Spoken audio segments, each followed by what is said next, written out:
berdampak luas di semua belahan bumi, tak terkecuali Indonesia. Yang laksana pisau bermata dua, bisa memberi nilai positif dan negatif, tergantung siapa yang memanfaatkannya. Teknologi informasi misalnya bisa menjadi media pembentukan karakter terpuji atau al-akhlakul karimah, dan bisa menjadi media kompetensi moral atau al-akhlakul mazmumah, khususnya bagi generasi milenial. Berita tentang seks bebas dan kematian akibat miras dan narkoba di kalangan generasi muda hampir setiap hari memenuhi halaman media sosial. Baru-baru ini dunia pendidikan dikagetkan dengan ulah seorang pelajar SMA di Jawa Tengah menikam gurunya yang seharusnya dihormati. Kita menjerit prihatin melihat karakter generasi muda kita yang telah jauh dari nilai-nilai karakter bangsa. Oleh karena itu hadirin, pada kesempatan yang penuh ukhuwah ini, kami akan menyampaikan syarah Al-Quran dengan judul Penguatan Pendidikan Karakter Generasi Muda Menuju Jati Diri Bangsa menurut perspektif Al-Quran.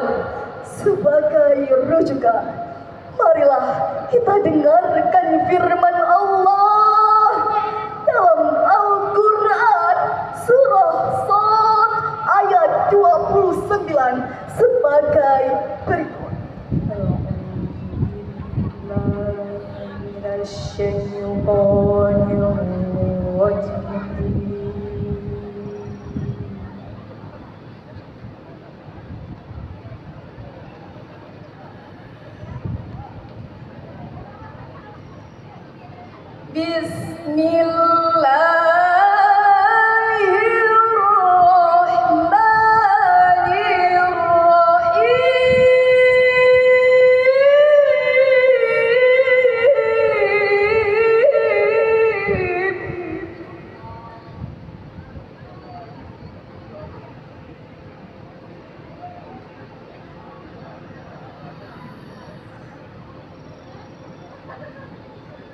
Kitabun anzalnahu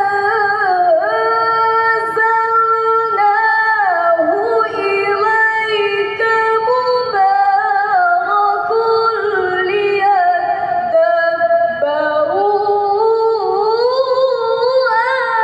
ayatihi.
yang kami turunkan kepadamu penuh dengan berkah.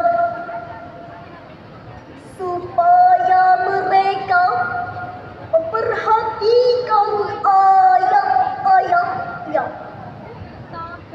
dan supaya orang-orang yang berpikir cerdas mendapat pelajaran. Hadirin rahimakumullah, Syekh Jalaluddin Al-Mahalli dan Syekh Jalaluddin Asy-Syuyuti dalam tafsir Al-Jalalain menjelaskan bahwa kata liyadabbaru dalam ayat ini mengandung perintah untuk mendalami nilai-nilai yang terkandung dalam Al-Quran.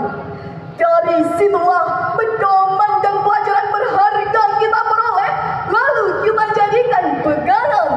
Itulah generasi ulul albab, generasi yang cerdas intelektualnya sekaligus cerdas spiritualnya.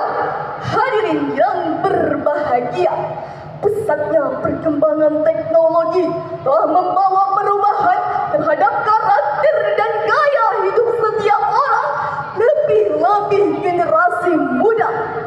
Kita tak bisa menghentikan laju internet booming, maka sebagai konsekuensinya kita harus membangun fondasi keimanan dan filter yang kuat untuk menyaring derasnya arus budaya asing. Hadirin, sekuat apapun angin kencang takkan dapat menumbangkan pohon yang memiliki akar menghunjung ke bumi. Sayyidina Ali bin Abi Thalib radhiyallahu anhu berkata, angin kencang yang menerpa bukanlah untuk menggoyang pohon, melainkan untuk menguji sejauh mana kekuatan akarnya. Hadirin yang kami hormati, Kementerian Komunikasi dan Informasi mengungkapkan bahwa penggunaan internet di Indonesia saat ini mencapai 63 juta jiwa dan penggunaannya didominasi oleh anak muda. Namun sayang hadirin, penggunaan internet tanpa filtrasi yang kuat mengakibatkan ketergantungan dan kecanduan yang dahsyat, mulai dari kecanduan chatting, update status, kecanduan game online, bahkan menyebarkan berita hoax. Semua ini menyebabkan rusaknya nilai-nilai karakter bangsa. Di samping itu hadirin, kita juga prihatin atas sejumlah peristiwa yang terjadi di kalangan generasi kita yang mencerminkan rusaknya karakter mereka. Antara lain, pertama, kasus narkoba. Generasi saat ini tidak sedikit yang tertangkap karena kasus narkoba. Bahkan beberapa oknum perwira yang dipercaya sebagai kasat reserse narkoba dan yakini mampu memberantas narkoba malah tertangkap atas kepemilikan dan pengedaran narkoba. Mau dibawa ke mana negeri kita jika kita semua tidak menyingsingkan lengan baju untuk berperang melawan narkoba? Kedua, kasus kekerasan seksual. Kementerian Pemberdayaan Perempuan dan Perlindungan Anak mencatat sebanyak 20.000 kasus kekerasan seksual terjadi mulai dari bulan Januari hingga September 2023. Hadirin, kami ulangi sekali lagi, 20.000 kasus, bukan 20 kasus. Ya, karena kita ini kaya dengan para pakar pendidikan tinggi dalam berbagai disiplin ilmu, lulusan dalam maupun luar negeri.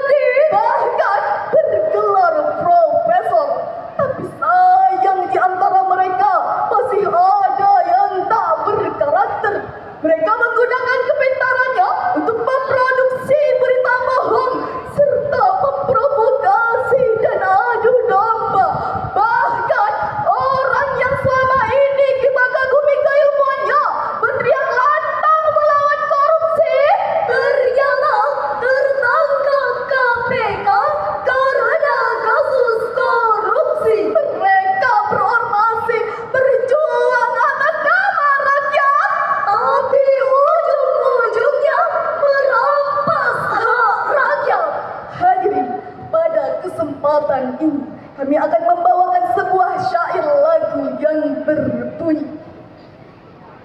Jikalau ingin negara maju, jadilah pemuda berakhlak mulia.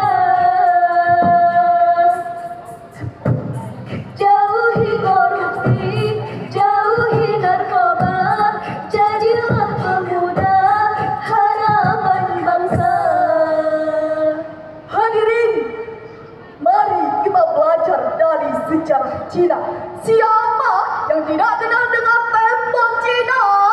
Salah satu situs keajaiban dunia yang sampai saat ini berdiri kokoh melewati banyak generasi zaman.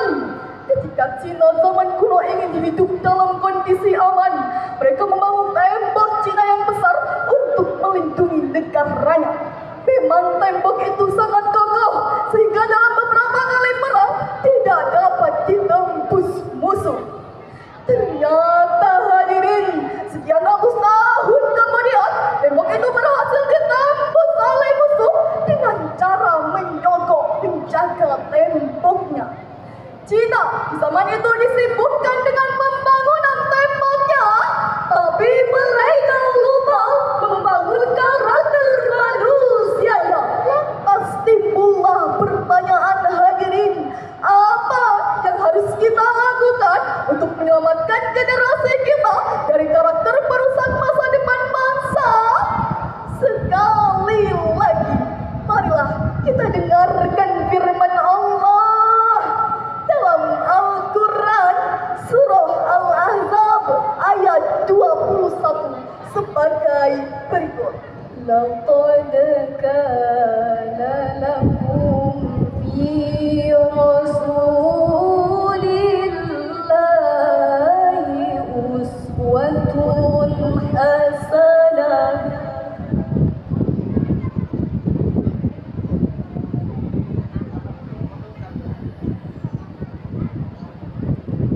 Uswatun hasanatun liman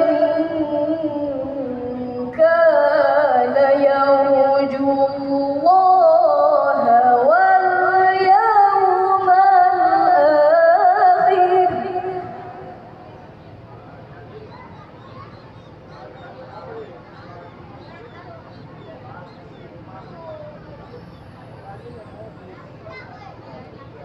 Liman kana yarjullaha wal yawmal akhir wa dzakarallaha katsira.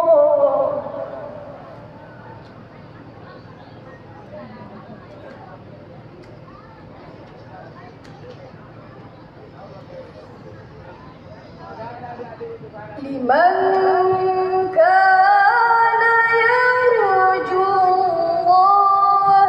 wal yawmal akhir wa dzakarallaha katsira.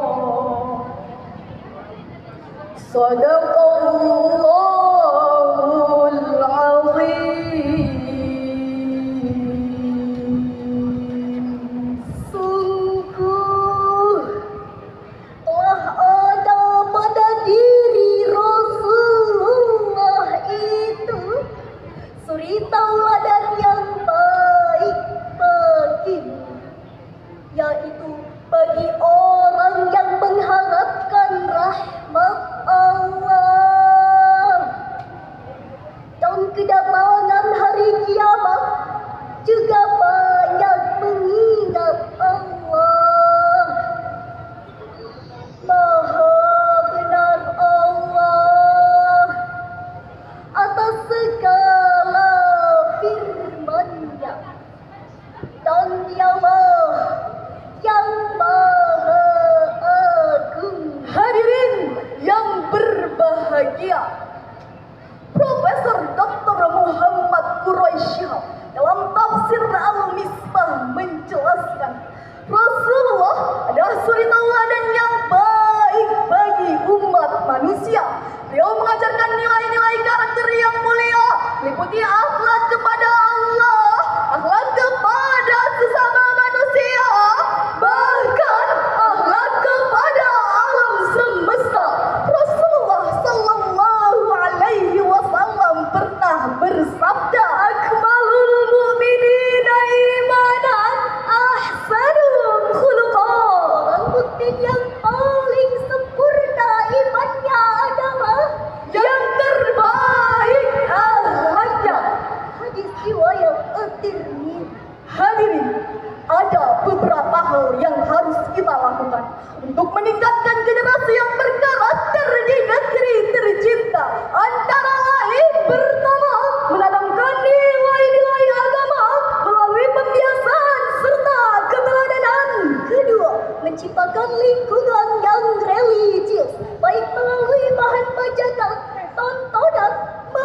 mendidik